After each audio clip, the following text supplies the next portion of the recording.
It's Wednesday night, and you know what that means. We're back live on the big mountain.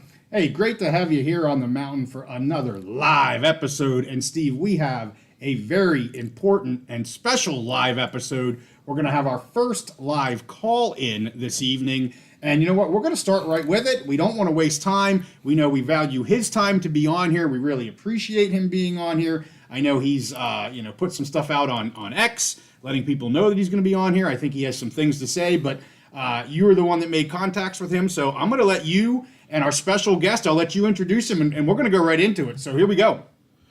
All right. So joining us live tonight, we have the world famous Mr. Genetics. If you follow Big Ten expansion, conference realignment, if you're on Twitter or X, you have to be following Genetics. If you're not, you go and follow him now at Genetics56 on Twitter X. So we're really happy to have him here. I have him here on the phone. So again, Mr. Genetics, thank you very much for joining us. And I just want to throw the floor out to you. Basically, we keep hearing all these rumors about Big Ten expansion. There's different things going on, and we wanted to bring you on here and help us kind of determine fact from fiction. So what are your thoughts on Big Ten expansion? What are you thinking we're going to see here, in the near future? Yeah, so thank you both for the opportunity to speak with you this evening. And before we get into that, I'm just curious to see, are you guys familiar with the controversy of Patrick Mahomes, whether he's out of shape entering camp or not? Oh, no, I haven't heard that one. That's either. Spicy, salacious. Yeah, he's got that dad bod that looks similar to Peyton Manning with a bit of a belly. And the shirt was showing a bit of a belly fat, and everybody's like, well, he's out of shape. Technically, without his shirt off, that's basically how he looks. He has baby fat on his little tummy still. Right. So doesn't surprise me. I watched him on that quarterback show on Netflix last year, and his workout routine looks pretty intense. So I have a hard time believing he's out of shape. Yeah. Nice. So I am limited on time here this evening, guys, because I do have children at home that I have to get to bed at night for school, obviously. So I'll get into this. So I'm going to try to keep this relatively short and to the point. And to be upfront, there's not as much going on for expansion as a lot of people speculate on YouTube and X and elsewhere. Yes, there are things that are happening, but there's not much money that's currently available that allows mass movements where we're talking 10, 12, 16 universities moving to a new conference. The money's not there to allow that. So we're not going to have a Pac-12 conference basically ending its life. You're not going to see that for the ACC. Yes, the media executives view the ACC as a conference that will no longer be at value as it currently is. So it's going to be a watered down conference similar to the Big 12 when they lost all of their major universities. So we're talking Missouri, Nebraska, A&M, Texas, Oklahoma, and then all of the other schools that are lower media tier 1 value universities. That's what's going to be happening with the ACC. You're going to lose your Florida State. You're going to lose your Clemson. The UNC stuff's a little bit more complicated, and I'll eventually get to that down here. There's one thing that UNC is still dealing with from the past that people really don't talk about that is important to have people to understand. So to get into this, we may or may not have some news that could arise around that June 1st payment due date for the ACC, because the payment for the schools in the ACC, it's due by June 1st. So if the ACC does not pay Florida State, you're already going to know by default, because of that inaction, that Florida State and the ACC are very close to a settlement, and that will lead to an announcement sooner than later. I don't want to give any specific dates, but that's just one thing to keep an eye out for because that'll be pretty telling. But if the ACC does pay Florida State, that does not mean Florida State's not going to announce this summer. And I'll get into all of those various factual reasonings for that as I go on here. So for FSU, Clemson, UNC, there are the only schools that currently have the capability from a media value perspective in order to get pro rata, which means the ability to get paid the same amount of money as all of the current members do at a different conference. And the only school that really has a 100% chance at that really is just Florida State. Because UNC still has some other issues that they'll have to deal with in order to actually get a pro rata from the Southeastern Conference. Fox Sports has FSU and UNC currently approved for full shares. That was done several months ago. Clemson will not currently get pro rata. And because of the reasoning for that is because they value those 4 to 5 home games from a football perspective. There's not enough value in what is called media value exposure on a nationwide basis to currently give Clemson full pro rata like Florida State. Florida State has very good market penetration on a nationwide basis. Clemson, even though they get very good TV ratings, it's not as strong on a nationwide basis in all the various markets that are out there like Florida State is. In UNC, they have a very high media value exposure. They're number one in the ACC, but the problem with UNC is their TV media value is extremely low. So will ESPN be willing to pay more for UNC's football essentially to move them to the Southeastern Conference? Yes, I know the TV network can't technically move them, but I'm just phrasing it in a way from a media perspective. Mm-hmm. So if the UNC goes from ACC to the SEC eventually, where is the value in their football program to get paid pro rata? Because you can't pay a UNC football the same as a Alabama, Georgia, LSU, Texas A&M, etc. Yes, Vanderbilt gets paid the same, but that's because they've been there for ages. If Vanderbilt, as an example, is being brought in now, there's no way that they would be paid pro rata. Mm-hmm. So before I go on, any questions at the moment? So from your connections, is there you talked about the SEC with North Carolina, and it sounds like that's probably if they were to move, that would be where they would go. But have you any knowledge of interest of the Big Ten looking at North Carolina at all? There is interest there, and I'll get into that a little bit more here in a few minutes. It'll make more sense if I just wait to answer that as I go through this. But no problem. In short, yes, there's definitely interest from the Big Ten and UNC. But there's other universities that can bring additional value.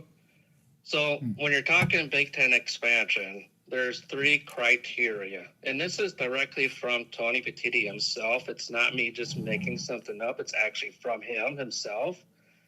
It's football success. So how good are you at football? How good are your TV ratings? And do you have a halfway decent university academically? So the AAU is not a requirement. It never has been, and it's not going to be. So Tony Petitti is not going to prevent a football powerhouse like Florida State to not go into the Big Ten Conference just because they don't have AAU. Because what matters for an athletic department today is basically that House settlement that is occurring now. So you need more money coming in the specific areas that can be used to pay the players. Because you can't just use any dollar from anywhere in the athletic department to pay that $20 million revenue share. With the athletes, it has to go through specific revenue paths. So you're talking tickets, media rights, etc. So that is why Tony Petitti is really going to focus on how can I continue to grow those specific areas for my universities to allow them to have better predictability and better sustainability in their athletic departments. So that's why you're not going to see basketball additions with the Big Ten, because a basketball addition is not going to add the needed value to provide that predictability and sustainability for the Big Ten athletic departments. Because the money that has to go to that $20 million expense, that's a new expense, so money needs to be reallocated. So no university in the Big Ten is entering this new area with $20 million just sitting around it. Hey, we can just use this $20 million for that. We have it sitting right here. That's not the case. So they're going to have to reallocate things. So what percentage of our media rights revenue goes to A, B, and C, D, E, F, G, et cetera, et cetera. So they're currently building out models for all of that. So when you're talking Big Ten expansion, you're talking what kind of football powerhouses can we add to the Big Ten Conference that would increase those specific revenue pools? Well, it's Florida State and Clemson and not UNC. So that's where Clemson is starting to grow from an interest perspective within the Big Ten Conference. I know not many people out there are going to understand why, because they're not a very big academic school. Perception-wise, even though they actually are, they're a very good school. But I'll get into a little bit more of that here in a second. So the expectation is that Florida State will be the next member of the Big Ten Conference. So obviously that means Florida State has to take that up on their end. But from the Big Ten side, there's not a single athletic department employee. There's nobody at the Big Ten headquarters. There's nobody at the president's level that will say, no, we're not interested. That's absolutely not the case. Everybody's interested. Everybody wants to bring on Florida State. It's a new territory. Being able to travel down to the beautiful state of Florida, nice weather down there, a lot of alumni, a lot of money that can be raised down there. So there's definitely no roadblock at all, nowhere. So the Big Ten presidents have essentially unofficially already approved. So there's no roadblock that Florida State will be facing. The only thing that Florida State, or technically the Big Ten headquarters, has to deal with adding Florida State is just that academic perception, because they're not an AAU school. So they're just going to have to explain, why are you adding Florida State when they're not an AA school, when you haven't had anybody that's not an AAU school since Michigan State in the 1950s. That's very easy to do, so it's not even a concern. It's just something from a PR perspective that they'll just have to lay out. So makes sense. So after Florida State would be added, the next plan is really just to take a deep breath. So Florida State's added as the 19th member of the Big Ten Conference. So then who's going to be number 20? So the Big Ten is not looking currently to go to 21, 22, 23, 24 members. The TV contract is currently not structured to go past 20 at the current time. They would have to find a new vendor in order to do that. But why would a new vendor come in and have to overpay for the games that they would have access to? Because any new game that is added to the pool of content that's available is going to go to the current network partners. So if Florida State goes to the Big Ten, you have a Florida State versus Ohio State game now that can be picked up. Well, that's going to either CBS, NBC, or Fox. That's not going to come from a new network partner. The new network partner would have access to an Indiana versus Maryland, or Rutgers versus Indiana type of game. So they would be paying $350 million per year for that game versus not having access to the new one.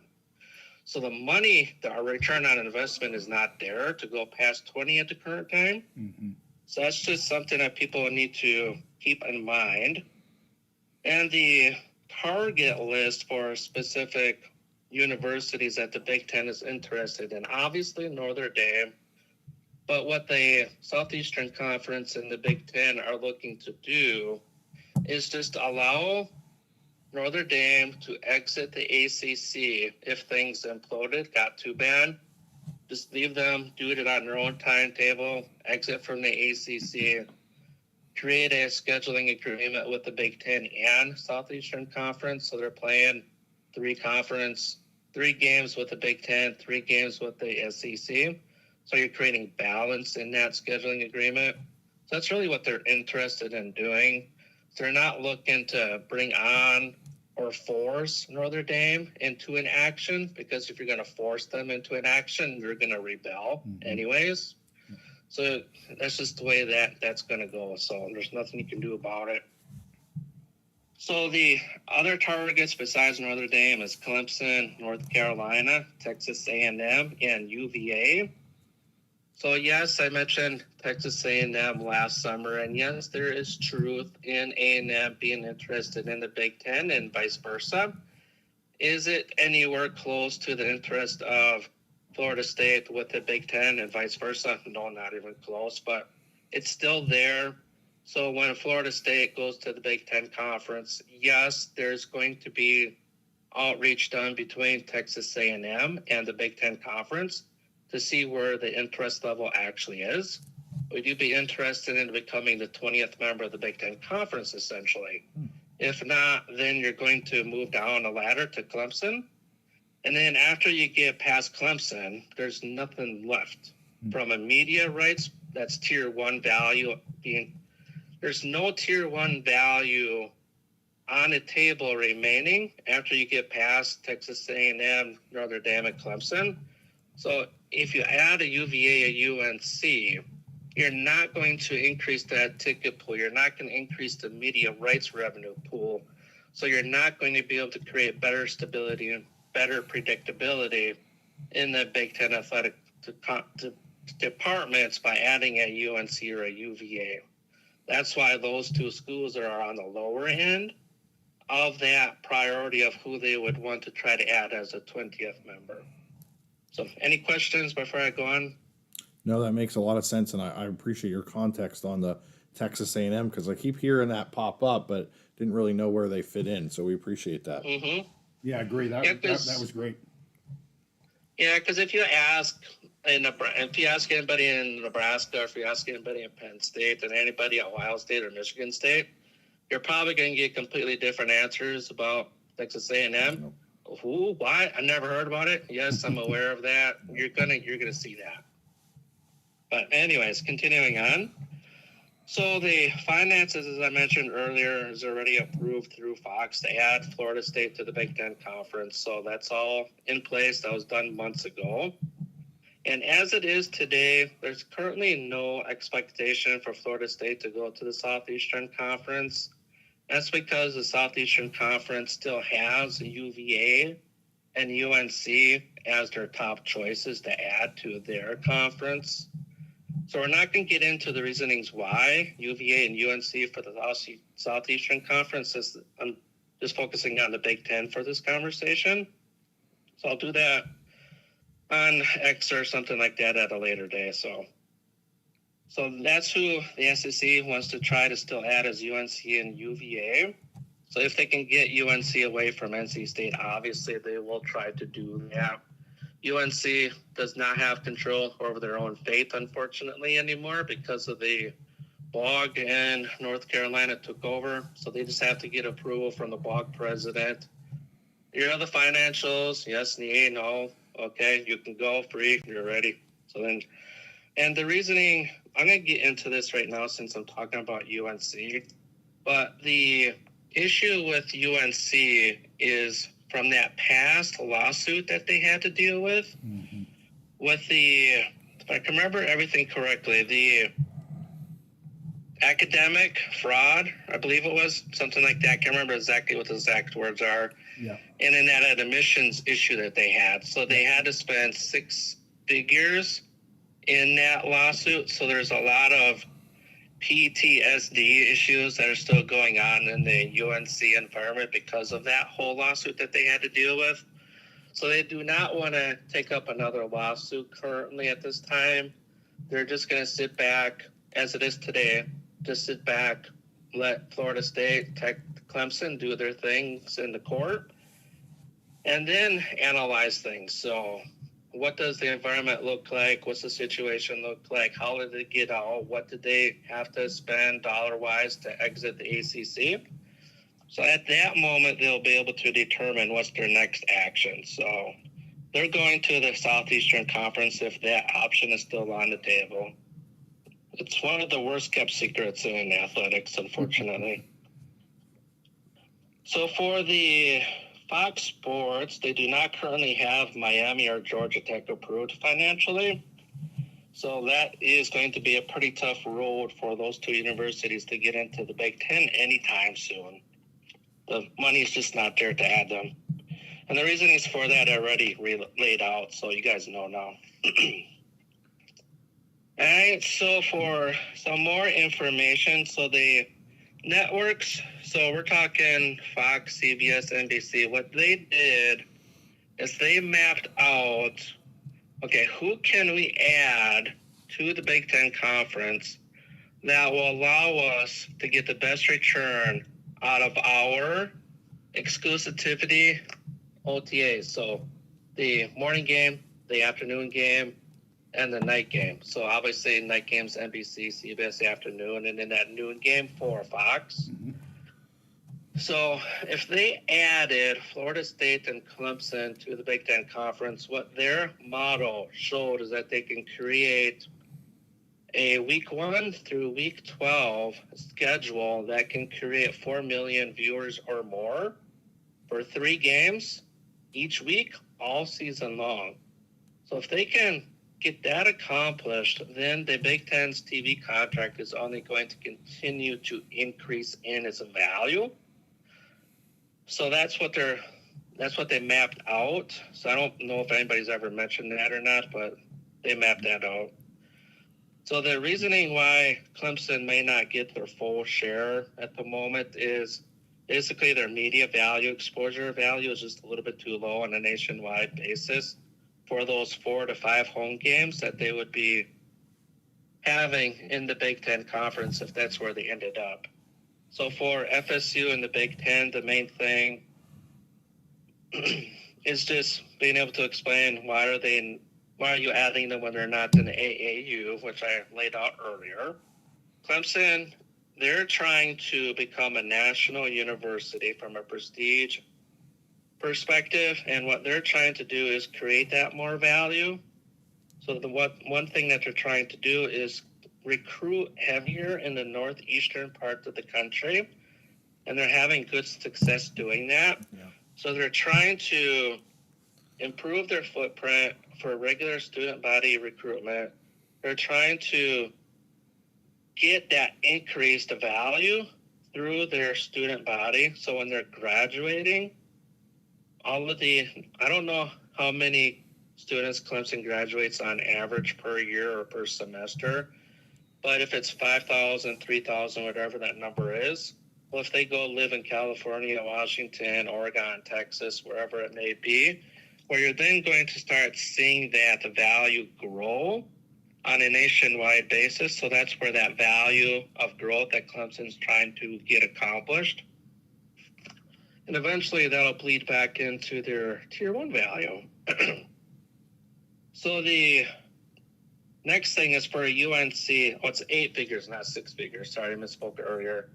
When that whole lawsuit for academic scandals, and I remember now the SFF for the admissions. I remember that part now. So that is all I have for the UNC part of things. So now I just have a couple more items to go over. So we know Florida State will leave the ACC. So the question is going to be, okay, do they leave before the settlement is completed, or do they wait to announce that they're leaving after the settlement is completed? Well, it really comes down to what is Florida State willing to accept from a pro rata, so half shares versus full shares. If Florida State leaves before their settlement is completed, they're going to have to take half share, and then they'll just do an escalator until they have their full rights back. The reasoning for that is because of the value that Florida State adds to the road games as a Big Ten conference game is still higher than what the value is as an ACC member. So they're able to receive more money through that still. But if they can get full media rights, which is the expectation of what will happen before they actually start as a Big Ten member, well, then you're just going to do full shares and all of that. Then you don't have to worry about nothing. So really, if FSU exits ACC and does not have their rights back, just as I mentioned, when they start as a Big Ten member, it's all about, do they have their rights? Do they not have their rights by the time they start as a member? And if they don't, half shares. If they do, full shares. That's how that's all going to work. And for the Stanford and Cal stuff that's out there, Cal and Stanford currently do not have approval from Fox Sports because Fox Sports does own the rights to the Big Ten Conference, so they have to get through Fox Sports first. So if the ACC runs into an issue where they lose a bunch of schools, Stanford Cal wants to try to get desperate to get into the Big Ten Conference at that moment. Well, right now they can't because there's nothing approved for them to get in there. So they need to work aggressively to figure out, okay, how can we increase our media value to get your approval, which I'm talking about Fox Sports, to get into the Big Ten Conference?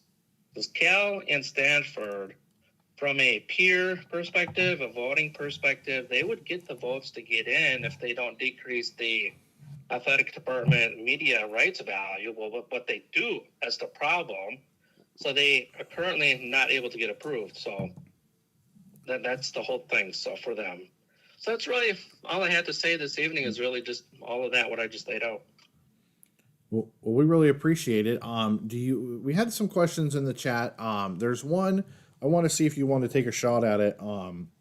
We had a listener ask what you think it's going to cost FSU to leave the ACC. I'm assuming with their rights. Do you want to take a shot at that, or are you just kind of going to let it play out? That's why I noted the June 1st thing right off the bat. Because if Florida State does not get paid by the ACC, you're talking roughly $70 million in reduction of what the overall cost would be. So you take that $140 million, 130, 35, whatever the exact dollar amount is, then you subtract the 70. So basically, you're cutting that in half. So you'd go from $140 million to $75 million for the actual exit price, and then it comes down to the grant of rights. So if Florida State says we're gone, we're no longer an ACC member, we're out of the ESPN TV contract, well, ESPN no longer would receive any revenue from Florida State's home games. So at that point, what's the actual value in the media rights of Florida State to the ACC through the ESPN TV contract? Well, the value at the moment of notice is $0 because they're no longer part of the contract. There's no longer any revenue being produced. So then it comes down to a negotiation of, you are a member X number of years, broadcasted all of these games. This is the money that you guys created. This is what you got paid, yada, yada, yada. I'm not going to get into all of that lawyerly crap. But it could go anywhere from $0 to $200 million. That's pretty much the range. You're not going to be seeing Florida State pay $500 million, $400 million, $350 million. So you're probably looking anywhere from $70 million to about probably $180 to $200 million to exit in total. Makes a lot of sense. Appreciate you putting that out there. Yeah. We always like to ask people their opinions on that, and appreciate you saying that. Well, that's not my opinion. I'm not going to go into how that I got that information, Okay. but you know who I talked to, so you know. Okay. But that's not my opinion. Okay. Yeah. All right. Gotcha. All right. We appreciate you coming on, sharing some info. I know you're limited on time. We hit our half hour, which I know that's our agreed upon time. So we really appreciate it. There is some questions in the chat. If you have time, hang around the chat, or maybe even to come back to the chat later. Let's do the question answer real quick here over the phone. Since Okay. I'm on the phone, I can just answer them real quick that way. Okay, perfect. Let's see. Well, we covered the first one. Yeah, I just want to comment on, it's not a question, I'll let you read some of the other ones. Okay. But the Clemson in the Northeast, we have Clemson fans on, and one is agreeing with that. Actually, we live in Pennsylvania. Yeah. We're from Pennsylvania. My next door neighbor's going to Clemson. Yes. So Clemson, I got to say it right, Clemson. And yeah, that is 100% accurate that they are definitely, kind of driving up this way. And I have a question, if I may. So you mentioned kind of the top three for the Big Ten: FSU, Texas A&M, Clemson, and then SEC, UVA, and UNC. Without getting into the detail, do you think that was done together in like, well, if you get this, we'll get that type of thing, or do you really think that the Big Ten's top three truly are, outside of whatever the SEC wants to do, their top three truly are FSU, Texas A&M, and Clemson, and for the different reasons, the SECs are UVA and UNC? Or is there some sort of combining of thoughts there? So UNC UVA basically is the SEC focal point. That's pretty much it. Okay. If they have to add Duke or NC State in order to nab UNC, that's a different conversation. We're not going to do that tonight, but yeah, that is their focal point, is try to get those two universities. The Big Ten's all football focused. The SEC doesn't need football. Gotcha. Yeah. Okay. Already strong enough. One question here: any chance that FSU goes to the SEC, or do you think it's basically when they're able to pull the trigger on the ACC, it's almost a done deal to the Big? Well, it's never a 0%, but as I mentioned, there's nothing indicating that would happen at the moment. There's nothing out there. Because I talked to, you know who I talked to? I talked to the people in the Big Ten athletic departments elsewhere. Mm-hmm. I recently spoke to a P5 athletic director that moved to a new conference, and I asked him a question: what were the reasonings for moving your university to that new conference? Well, two of the biggest reasonings were ticket revenue and the ability to not to devalue our media rights, because if they remained in the current conference that they were in, that erosion was already starting to happen. Mm-hmm. So they wanted to get out so they would get back into increasing their media rights revenue. Because media rights revenue is basically the number one most important thing inside of an athletic department, from what do we add to a new conference, from a football conference to another football conference. Okay. I've got one last question for you, Mr. Genetics. Do you see, so as you've been on the Power 2 thing I've been following you for probably a year and a half, 2 years, at least 2 years probably. And you've been telling everybody Power 2 was coming. Power 2 was coming long before, the collapse of the pack and all that. What do you see as the role or between the Power 2 now? Do you see them as competitors, as adversaries, or as they kind of come together and break away a little bit financially, well, a lot financially?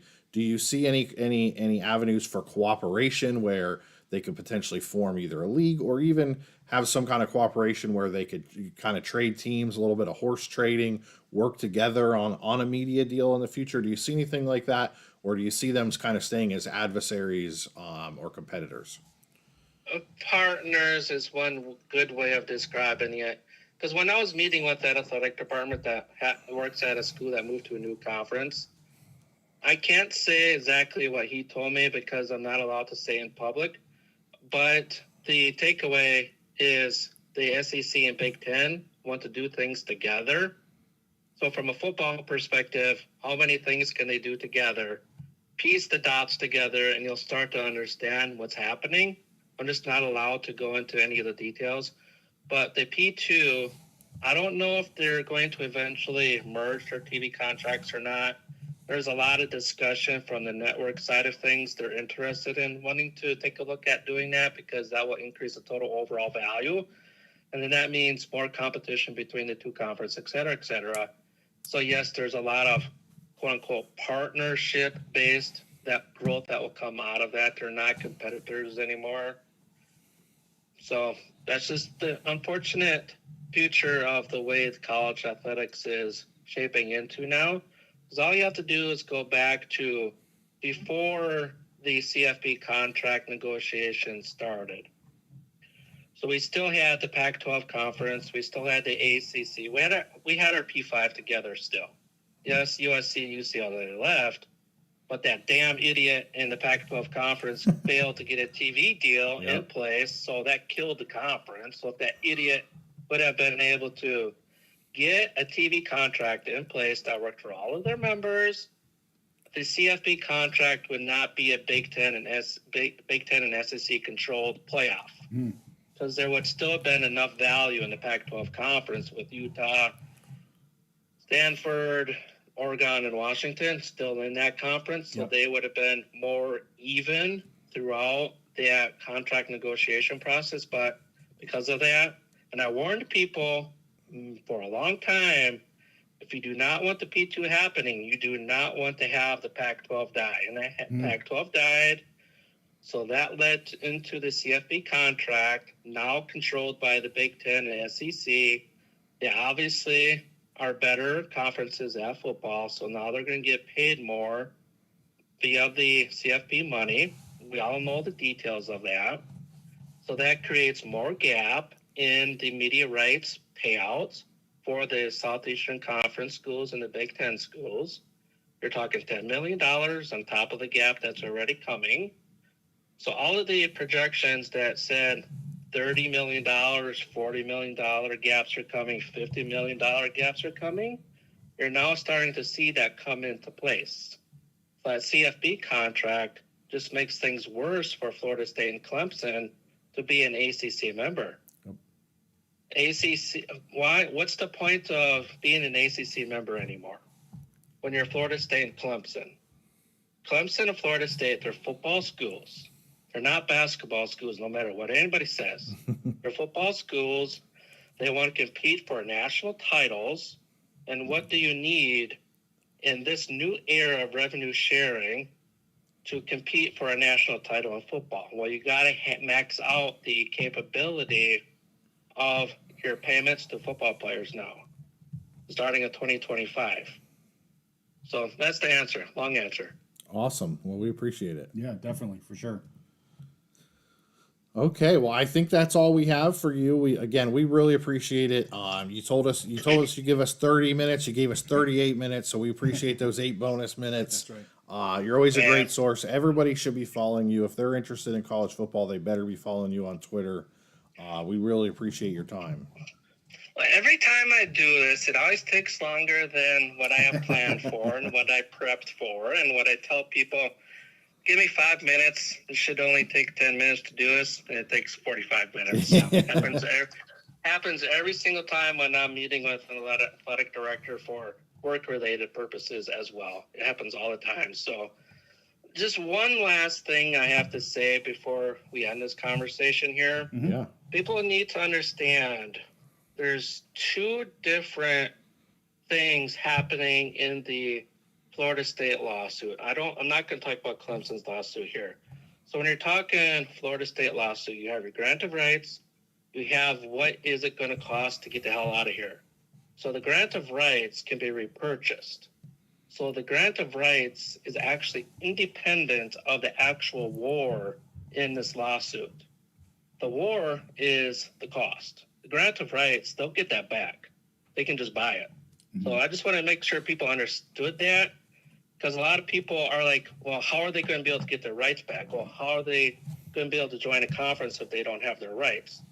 Well, if they announce they're leaving, they can just buy their rights at whatever the cost will be that the ACC will agree to and Florida State's willing to pay for. Well, that issue is then solved. Yeah. But what's the actual total cost between the exit fee plus the GR to get out? So that's really what it all comes down to. Yep. Makes perfect sense. Yep. So well, we thank you very, very much for coming on the Big Mountain. Yep. So don't be surprised if you hear stuff this summer. Don't be surprised, please. That's all I'm saying. Okay. You heard it here first, everybody. Do not be surprised. I'm excited. I think that means we might have a fun summer. More episodes, more content to talk about. Absolutely, yeah. Yeah. Anyway, so thank you all for your time today. I'm going to hang up here and get the kids to bed, because I always got to tell them it's bedtime. Get your butt upstairs. Your tubes is turned off. Upstairs, bedtime, and then once they're in bed, I'll go back down and I'll just log on and see if you guys are still going. Sounds good. We're all dads here, so we understand and we appreciate your time. Yep. Alrighty. Have All a right. good night, guys. You too. Take care. All Good night. All right, that was pretty cool. That was fantastic. Yep. I mean, you're hearing it from the translator of the horse. Yeah. I was gonna say the horse's mouth, but he's kind of the intermediary mouthpiece, between the kind of, mouthpiece. yes. Yeah. So it's funny because I was writing some stuff down as he's talking, and I was getting some questions ready. And as he kept going, he just kept answering my questions because I was going to bring up Miami and Georgia Tech, and I was going to bring up, well, what about this and what about that? And he just laid it out so perfectly. I'm like, well, I don't have many questions anymore. But I did want to go back, as I had mentioned. I wanted to go back to, especially the Texas A&M, because we've done a lot of hypotheticals, and we've had some fun with this. We've also done, our college football 2030 episodes. We tried to do much more realistically in terms of what's going to happen. So very interesting that he says, FSU, no surprise, FSU has a home. Yep. You have been saying this. We have been saying this for months now, and I know Genetics is probably saying that much longer than we have. But FSU has a home in the Big Ten. It's absolutely likely that's where they're going to end up. The realignment whisperer. Thank you, Squeeze Money. You put the words in my mouth. I usually need that because words don't come to me very easily. But the Texas A&M being kind of the number 2 there from what he said. Very interesting, and getting into Texas, because that's always been in the back of the mind. Massive. We've done some of these kind of fun. We did the mock draft of this and all that, and I've always been kind of thinking about, wow, A&M, would love A&M, says David Jurgensen. That's almost a game changer. Both of those, you're getting into the state of Florida and Texas. You're getting into the state of Texas. Look out. That's amazing. And then, Clemson, he's putting right up there as the next, I hate to say the next best. I know we have Clemson fans on, but, he ranked them kind of running third. a strong third. And then UVA and UNC, and I think we kind of knew, especially UVA, was that second tier down, not 100% sure with UNC, but you've been very consistent with the SEC. I know we're not an SEC podcast, but you've been very consistent with the SEC, trying to get into Virginia, North Carolina. You've been saying that all along, too. As the Big Ten's trying to move down the I-95 corridor, it seems like the SEC is also trying to move up into the Northeast a little bit. Yep. So, Zeiler says Texas A&M was a surprise. To me, that was probably the beefiest part. He said a lot of good stuff. Don't get me wrong. But putting him, ranking them where he did there was kind of the first I've heard of that to that level. That level of, hey, they're kind of the number 2 right behind that 20th team, as he said. And he also confirmed what you've been saying. Probably not looking to go any further than 20 for now. There's not enough money. Not enough money, and that's what's driving the boat here with all of this. I'm just looking over anything else that came to your mind. I want to look over my notes here real quick. I don't really think there's anything else from him. Just a great presentation. There's some folks. Genetics can be kind of polarizing. There's people that absolutely love him, follow every word, and there's some people who, they say, oh, he's a jerk, he's whatever. He has a no nonsense manner. He's a guy. He likes to deal in the facts. He likes to deal in the numbers. And he just doesn't always have time for BS kind of thing. So he comes across a little brusque on Twitter. I get it. What I'd really like to do, JY, there was some other. Can we scroll back up in the chat?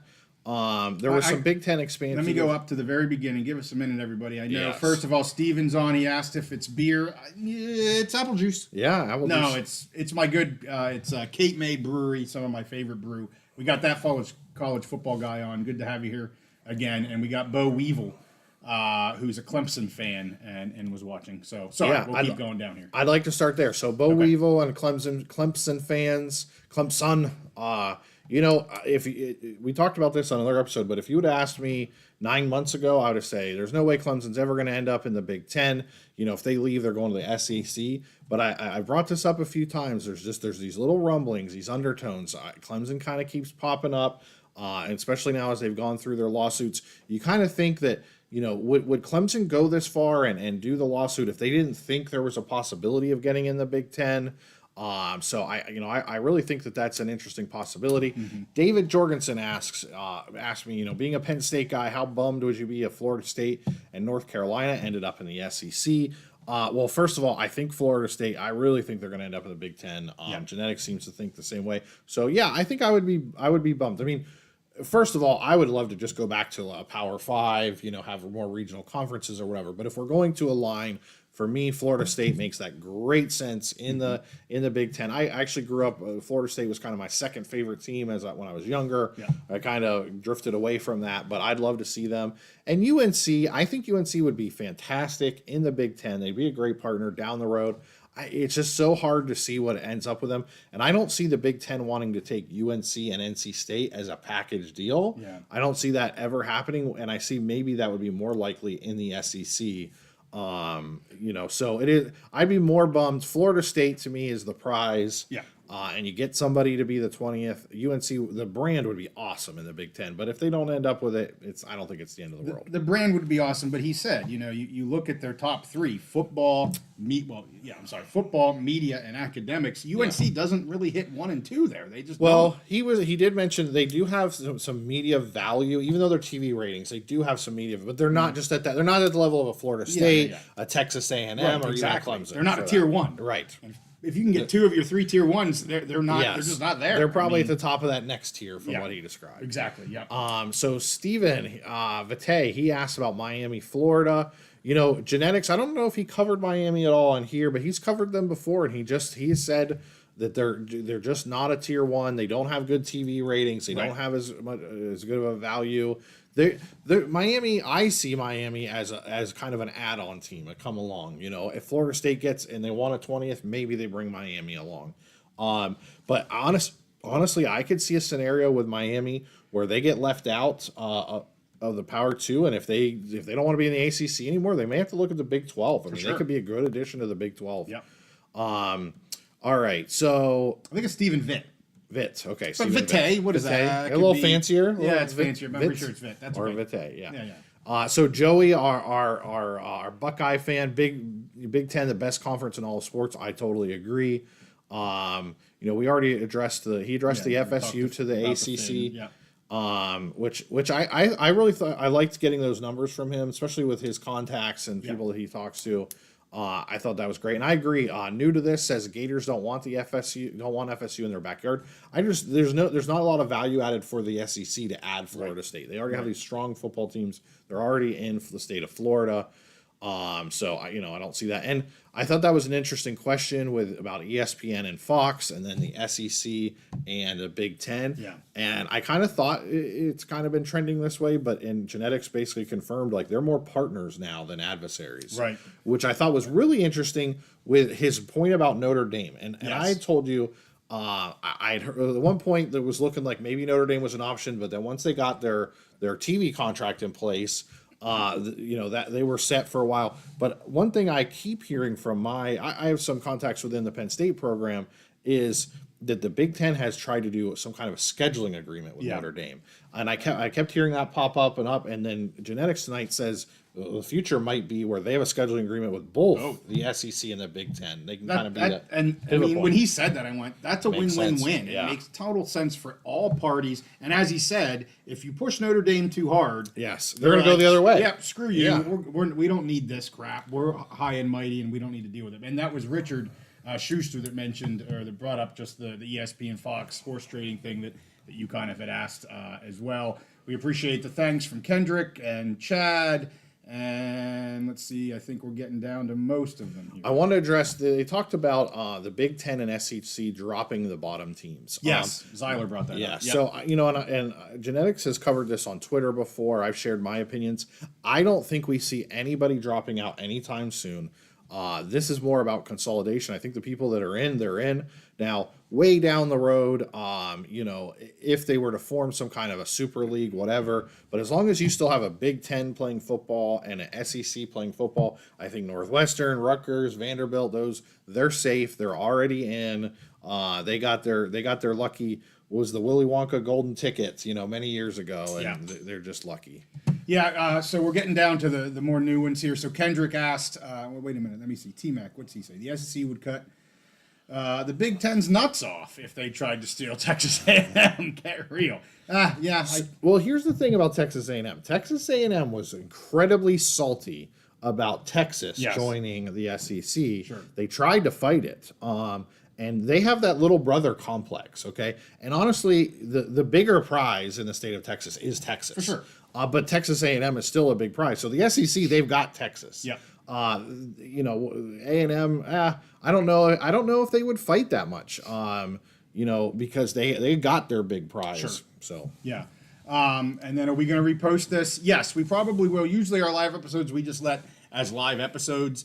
But I think this one we're going to pump back out, especially since we had genetics. Yeah. I mean, we've got to make sure we get views on this sucker. I know he's been putting it on X, but a lot of good stuff here. So yes, Kendrick will likely repost this as a standalone episode. Jurgensen asks, and he's been on here for several weeks for my fantastic. He's our Love Husker having you fan. on here, David. Big Red. He says, if you could pick 2 out of 3, who would it be between Florida State and the top 3 that he gave? Florida State, Texas A&M, or Clemson?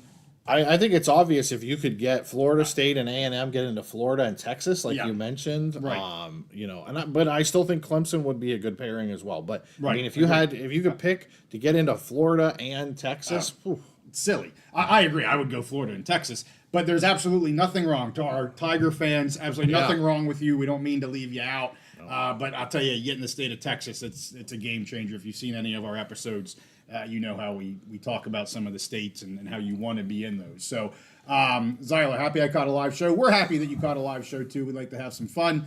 That college football guy down here in the SEC, they don't want NC State either. They didn't bring enough value. That makes sense. Miami to the Big 12, I've seen that a couple times. I want to address that college football guy, Okay. North Carolina State. Here's the thing, and you know, genetics talked about this. There's so much going on, and I agree with you. The thing is, North Carolina State doesn't bring a lot of value to either. Yeah. Of the Pac-2 most likely, or the Power 2 most likely. But I do think with all the complications going on, I think that the Board of Governors, what they're doing, there is some risk. They're trying to protect the ACC. They're trying to protect these North Carolina schools, keep them together. And, you know, maybe it's possible that they could keep them together, but it's also possible that, you know, they could hurt UNC to help NC State, and it might not end up helping NC State at all. So it's like, you know, cutting off the limb of one of your kids to help the other one, and, you know, do you really want to do that? So I think there's some risk there involved, and we'll see what happens with North Carolina State. Although I will say, I keep hearing that the SEC wants to be in the state of North Carolina and the state of Virginia for TV and marketing reasons. Well, So- there you go. UNC UVA. That's exactly what apparently genetics is hearing as well. Some Big 12 talk for Miami and NC State. And then now we're down to the beginning. What we got? If A&M FSU join big, Clemson is going to the SEC with UVA. JC Films, that seems to make sense to me. You know, of those 3, I would think Clemson is the one, regardless of whether or not they won in North Carolina or Virginia. I would think you would want Clemson in your conference. That would be me. Just I don't have any intel like genetics has, but I would agree with you, JC Films, 100% there. So someone mentioned they were saying, why would the SEC want to let like the Big Ten down into the state of Florida? Well, the SEC, they have the crown jewel in the state of Florida, which is Florida. I mean, it's the Florida Gators. They've got everything they need. Sure. It doesn't really. I don't think it hurts them for the Big Ten to go down there, and like a couple people have mentioned, they're kind of acting more as partners now. So Sure, anything, if you can bring more value into the Power 2, especially if they start to work together even more, I don't think too many people are going to fight that too much. that makes sense. If you view them as partners, the fact that one has Florida and one has Florida State makes complete sense. The one has Texas, the one that has Texas A&M, and they're not adversaries. Remember what genetics said Yes. towards the end there. They're not adversaries here, and I know we like to think of them as Yeah. it's much more fun to be like, they both want to be the big dog here.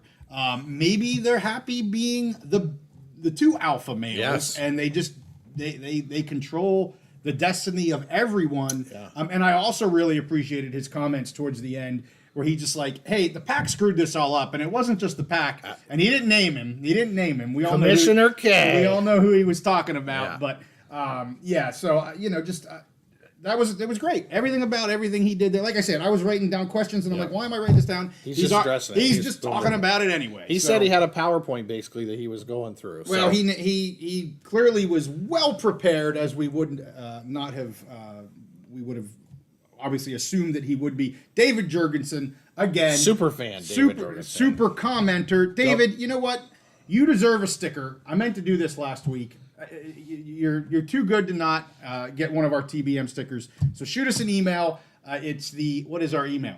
The Big Mountain 3, the number 3 at gmail.com. We'd love to send you a sticker out as one of our super fans. But yes, so are we ready to move into a couple other items we want to talk about? Or is there more stuff with genetics? Couple last items just on Big Ten that I want to talk about. Yes, that's right. You have Big Ten stuff. stuff. Just a couple Big Ten, Yep. Big Ten expansion things that we didn't really touch on too much. So I wanted to address the Florida State and the timing.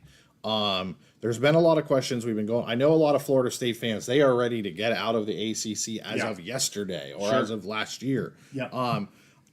My contacts, and I think Genetics is hearing the same thing. We don't see any possible avenue of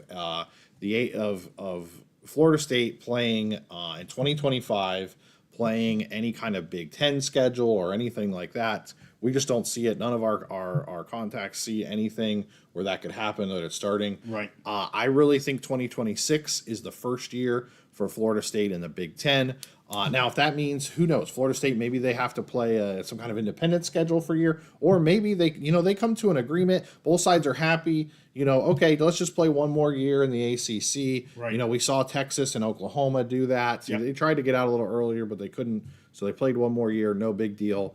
I don't see. Again, I just want to say this, and people can disagree. I don't see Florida State playing in the Big Ten, a Big Ten schedule, until 2026 at the earliest, possibly 2027, but more likely 2026. So I want to talk about that. I wanted to mention that. And I agree with him. The Stanford and Cal, there's been a lot of rumors that they could come in kind of backdoor if the ACC. I don't see a spot for either one of those together, even at a much reduced share or anything. I think I don't know why you'd do it. No, I think they missed the boat. They missed their opportunity. We'll see what happens with them. And the last thing I wanted to talk about, not really expansion. Big Ten just released their Friday night, Fox released their Friday night football schedule, which is a mixture of Big Ten and Big 12 games. I'm super excited for the Friday night schedule. I mean, I go to local high school games, that. Oh yeah. And so I go to my game at 7:00. But when I get home, I can't wait to watch the college football Friday. I love Thursday nights with Mountain West. I think is usually on. And Friday nights, we're going to have Big Ten football, including all the rumors were it was going to be terrible games. Indiana and Rutgers games and all of that. It was going to be all low-level games. One of the really interesting games when Fox released their schedule was Michigan State at Oregon. I think will be a really interesting game. Rutgers at USC, which they're going to play at 11 o'clock at night after Game 1 of the World Series. So the tagline was, I always talk about Pac-12 after dark. Right. It's Big Ten after dark. Oh, so there you go. They're stealing it. Yeah, I'm excited for that. You and I, we like to stay up late and watch college football.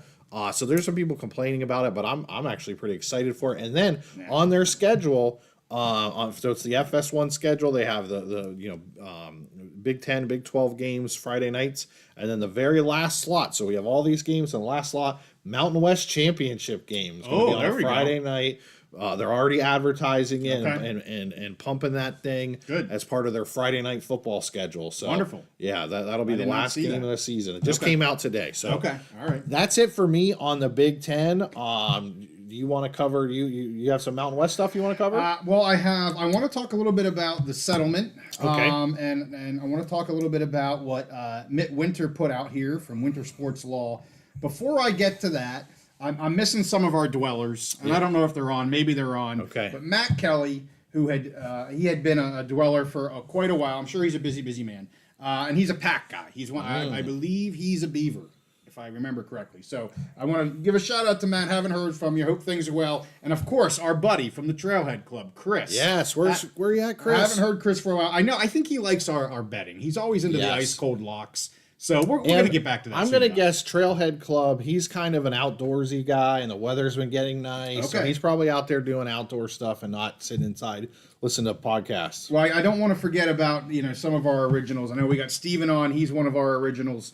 But yeah, so I also, speaking of media, before we get into settlement, TNT is actually, I don't know if you saw this, but they're actually going to carry some of the CFP games. They have a sublease agreement. I just saw that come out late this afternoon or this afternoon. Sublease agreement with ESPN that's going to run for 5 years. So that was good. TNT's getting some serious sporting. Well, the funny thing is they gave up on the NBA. That was the big story. So they got rid of their NBA and they're coming in for CFP. That's college football. Yeah. So anyway, all right. Well, let's get into some of this settlement stuff that I just want to bring up a little bit, and we'd love to hear from the viewers both about how you're feeling about this. I mean, I gave my opinions on this. I said I think it's crap for specifically the non-FBS schools. I believe it was your buddy TJ Altimore. Yes. No, I think it was Ross Dellinger. Okay. Put out a chart that had the estimates, percentages, and things of everybody. And of course, the Big East, given who they are and what they are, and that they're not a football conference. Yes. They're getting screwed. They stick out pretty good. Yeah, they're getting screwed. But anyway, we did that episode on Monday. If you want to check that out, please do. But I had also seen, I think just today, there was hope that this House settlement is going to be kind of all-inclusive. It's going to bring in other cases so they can kind of wipe the slate clean, kind of. And there was this Fontenot, I think I'm saying that correctly, Fontenot case that, again, will get transferred in, consolidated with this settlement, and be done with. But there's some new reports saying that may not actually happen, and athletes could opt out of the House settlement. So along with that, it was like, well, if that's going to happen, then we don't want to settle. We want to consolidate all of this in order to settle. If we're not going to consolidate all of this, we're maybe not willing to settle. And as of before we went on here, we had 3 of the 5 power conferences that have approved the settlement. So the Big Ten just did today, I believe it was, or at least news broke today. Yeah.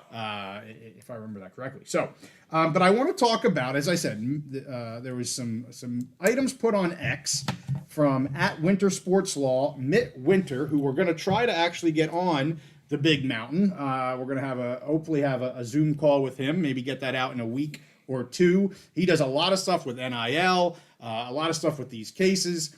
And so he brought up some legal issues that could follow a settlement. And he listed 6 individual ones. I'll go over these fairly quickly. Love to hear from our chats and also from you, Steve. So the first one that he says is the NCAA conferences versus NIL collectives.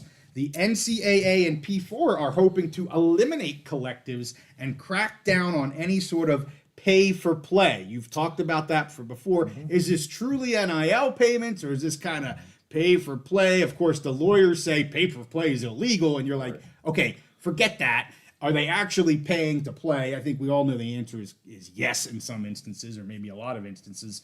But there's some issues here with both the cap and Title IX issues. So let's get to number 2, Title IX issues. Some schools will divide this NIL compensation equally, which alleviates any sort of Title IX issue. You kind of have to be equal. That's the whole purpose of this. Others might not want to do that, and they may not want to pay equally. Obviously, a Title IX issue. Number 3, school versus athletes. By directly paying NIL compensation to an athlete, there will need to be a contract. And there's going to be a lot of those contracts through all of the different student athletes in the nation. And that inevitably is going to make some legal disputes. Contracts, as we see in good old ACC land right now, lots of disputes with contracts. Number 4, objections, just overall objections to the House settlement. I mean, there could be people that don't like it. Under the settlement, all D1 athletes will be opted into the revenue sharing terms. If they don't think it's fair, they might be able to have annual objections to that. We'll have to wait and see. The whole issue of employment law. This settlement does nothing to slow the push for athletes to be employees. We've done several cases on the USC NLRB case. I said it right that time. Mm-hmm. NLRB case. That would turn them into employees, and we might see way more of that as we go.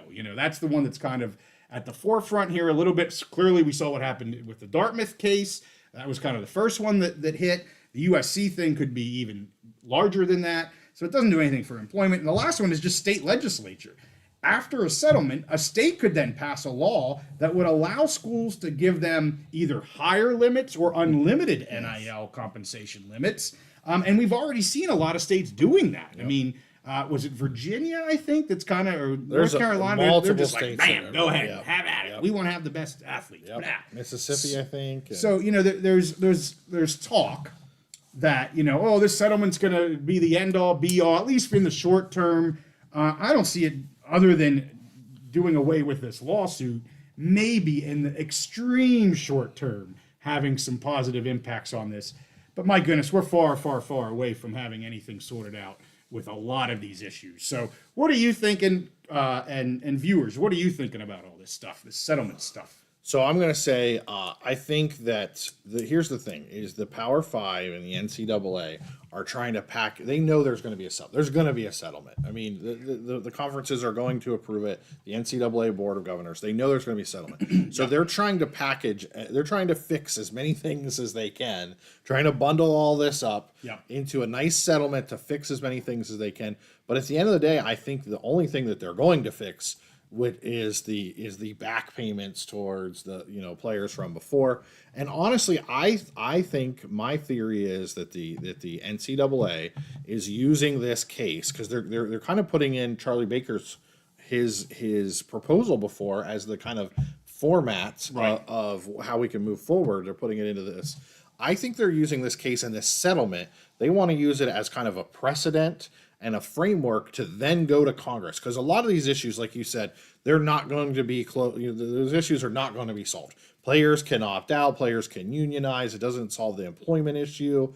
It really doesn't solve a lot of long-term problems, but I think that they're using this, they want to use this to go to Congress and say, hey, we came up with this settlement. Yeah. We want you, Congress, to create a law that codifies all of this and builds this into a structure. Give us that antitrust exemption. This is the framework we're going to use, the settlement, to build a new thing. And you know what I've said in the past, I have zero faith in Congress to do anything to fix these problems. They can't fix their own problems. Right. And so I have zero faith, but I think that's what the NCAA is trying to do. We saw a news report recently about the power conferences and the NCAA spending, I think it was around $15 million they've been spending on lobbying Congress to try and get them to do something. And we talked about this, we've had I think about 12 to 15 proposed bills by Congress. Not a one of them has gotten out of committee. Right. So I don't anticipate that actually working, but that's what they're trying to do. So I think it'll pass. I think everyone will ratify it. Yeah. And it'll fix the back pay issue. But I don't think it's going to fix anything that they're trying to fix. I think that all these are going to be ongoing issues. And I just don't have any faith in Congress to help them and be a partner to fix it. Yeah, and we don't talk about this stuff, but I was thinking the same thing. As I've dove into some of this settlement, I'm like, man, it certainly looks like they're trying to get to a point in time today-ish where they can be like, hey, we fixed all of our sins of the past. Now here we are. We have a fresh slate. Congress, help us. We brought us up to today. You help us out and get us moving forward now. That's certainly what it seems like. I don't. And like you said, highly unlikely it's going to happen. But I've thought that too as I've been reading this. Like, it seems like they're teeing up a ball for Congress to take a swing at this sucker. Yep. And it's unlikely. And so I want to say, so we have Immaculate in the chat. He's another very famous Twitter personality. Yes, welcome, sir. Very well plugged in on expansion, realignment, all that stuff. So he mentions the USC case and the Northwestern case from 2015, how similar they are. The USC case is still, I think, ongoing. There's not been a final determination on that. And so, again, I just want to use a great comment by him. But I want to use that as a reminder. People have to understand that if we do get to, there could be different decisions in different states. You brought up different states passing laws. Well, you have, there's already laws on the books for public unions. Public workers, if they're ruled employees in different states, they have to follow laws for public unions. And then you have a mixture in the Big Ten, and I think in the SEC, of public universities, private universities. So schools like Northwestern, USC will be covered under the NLRB, which we've talked about. So I don't know that we're going to put a nice clean bow on this thing. We may have different rules, different laws in different states. You know, it's not going to be, they're trying to make it nice and tidy, and I don't know if it's going to work. It's not. And yeah, at least for now, it's not. Jerry, contracts with players, how would that affect the transfer portal? That's a good question. We've talked about that. We did a while back. We actually had another lawyer come on, Kevin Gold, and we kind of talked about that a little bit. For the most part, these are kind of yearly contracts. Every year you would re-sign a contract. So as a player moved on, you know, he would have different contracts and whatnot. That would be a little bit easier if it's at the school level than if it was at a collective, where the collective is expecting maybe multi-years worth of NIL types of activities. Right. So yeah, it's a gray area, but for the most part, I would say it's more of a yearly situation where they're getting paid for certain items in that year, and they just have a yearly contract. But not everything's that cut and dry. No, and they mentioned the NIL is a free-for-all. David Jorgensen mentions this. And here's the thing, it's going to continue really to be, unless Congress steps in and gives an antitrust exemption. Yep. Or the other thing is, you know, a possible collective bargaining agreement down the line, where they do it maybe at a federal level across multiple state lines. You see that with the NFL and some of these other professional leagues. Because you know that's how you have standard. The only way to have standardized contracts, standardized, you know, everything's standardized, is to have some kind of collective bargaining agreement. Because if not, it's an antitrust violation. So and then you're going to just have a free for all, a wild west scenario. So I know most people don't want to see a collective bargaining agreement, because that means players are basically employees. But that might be the only way to solve this, other than possible Congress coming in, antitrust exemption, and giving legislation to the NCAA to have a structure. Yeah. So Zyler, does a swimmer at school X get same as Heisman candidate from school Y, not school U, school Y? No, not necessarily. I mean, it depends on how the school wants to divide their time or their compensation model. Some are going to, as I said, some might do it. Hey, we're even Steven and everybody gets the same thing. Some may not do it that way. Now, that's going to potentially get them in trouble with Title IX. So I guess the answer could be yes, but it's probably no. So, and I want to address Title IX, because I know it's like the big bad wolf out there. Okay? A lot of people are scared of it. And to me, that's the, you know, of the 6 things that he mentioned here. Sorry, I didn't mean to interrupt you, but I did anyway. Yeah. The Title IX piece here is huge. The employment stuff, to me, is gonna get figured out one way or another. But the Title IX stuff, like that, to me, that is the one that not many people are talking about with this, but is going to require things to be equal. And if it's not equal, you're going to get yourself in trouble. Well, so I'm gonna disagree, and I'm gonna take a different path. Well, please do. So I think a lot of people are afraid of Title IX because they think that everything has to be equal. It's kind of a misconception out there. It's not actually what Title IX, it doesn't say every dollar has to be equal. Same opportunities. Same opportunities to participate. And so we already have inequalities at schools where football players, they're getting more benefits because they're a revenue sport. They're getting higher benefits. They're nicer travel. They're flying on the jet planes and all this kind of stuff. Because the women still have an equal opportunity to play and participate. Yeah. So I really think that they could make the argument, if they start dispersing some of this money, that it's going to go to the revenue sports, which we've seen women's basketball starting to become more of a revenue sport. Right. So I think they could get around that and stay kosher with Title IX by saying, hey, this is where the revenue came in. That's where we're going to give it back to, which is going to be college. It's going to be football. It's going to be men's basketball and women's basketball, I think.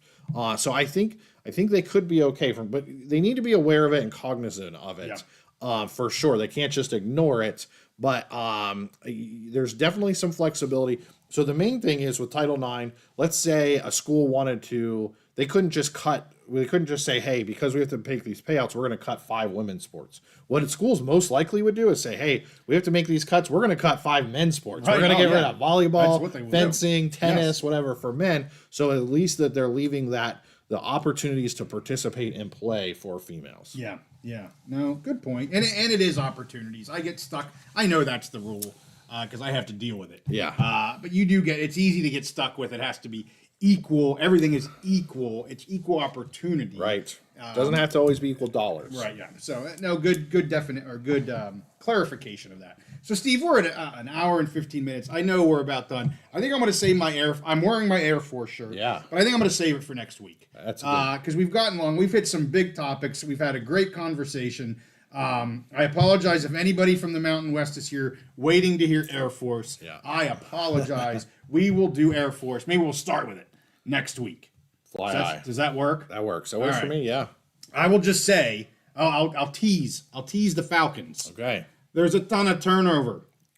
A ton of turnover. They return 5 starting players from last year. 5. I have a tease on Air Force too. Okay, what's your tease? They're going to run the ball a lot. Well, they're probably going to do that. They return no offensive linemen. They return Steve. But guess who their starting quarterback's probably going to be? It's your buddy that you watched at the end of the year. Who was that? Busha? Oh, yes. Remember him? You're like, well, this kid can throw the ball. He can actually throw the ball. Well, yeah. he's the clear leader at quarterback right now. So next week when we talk about this, I'm going to your Mountain West. I'm going to add some wrestling news. Oh, okay. So right. we'll also have Air Force and we'll have some wrestling news next week's episode. If you're for the Mountain West fans. Awesome. Well, hey, we appreciate everybody for being on. I really want to do another shout out to Genetics. Yep. Kind of came together kind of at the end a little bit, but I know Steve and he communicate really, really well. And, maybe we'll be able to do that again here in a little while. We don't like to overcommit people. Yeah. But we will have, are planning another episode with Doug Rohan Yeah. For next week. We have an FSU update for any of our Seminole fans or even Clemson fans. I know both of those fan bases are really interested in any updates on the lawsuits. So we have a big one coming out tomorrow on the second amended complaint in Leon County for FSU, as well as the appeal in North Carolina to their Supreme Court. We're doing an episode on that for tomorrow. As I mentioned, we're going to hopefully get Mitt Winter on here to talk more about this whole settlement, about the issues with the settlement. All of that kind of stuff. I know we didn't get to any PAC stuff, but we wanted to obviously focus on genetics. Yep. We had him on. Our special guests always will get precedence for us here in the mountain. Had some good stuff. I'm going to keep thinking Texas A&M now. That's what I'm thinking. Great episode, great chat. I love our dwellers. Honestly, that's our favorite part of doing these live episodes is the chat. We got a special monitor and screen so we can see what you guys are saying. We love it. Thanks for joining us. We really appreciate it. David, you're 100% correct. They lose players to the transfer portal, actually, but they don't gain any. Yeah. Talk about a massive punch in the you-know-whats. Yeah. And they're losing a good running back, Air Force. I might as well do the whole damn thing. I'm saying, no, we'll do it next week. But really good comment, David. Yes, they can lose players, but they don't add any players. It's a tough game if you're one of them. They're tough guys. Well, they are, yeah, for sure. Yeah, if anybody can do it, those 3 teams can do it. No doubt about it. So, hey, with that, we thank you guys for watching. And we are going to repost this, at least the first part. I want to repost maybe just the genetics piece. We'll see what we want to do here. So anyway, hey, thanks for watching. We'll see you guys next time on the Big Mountain.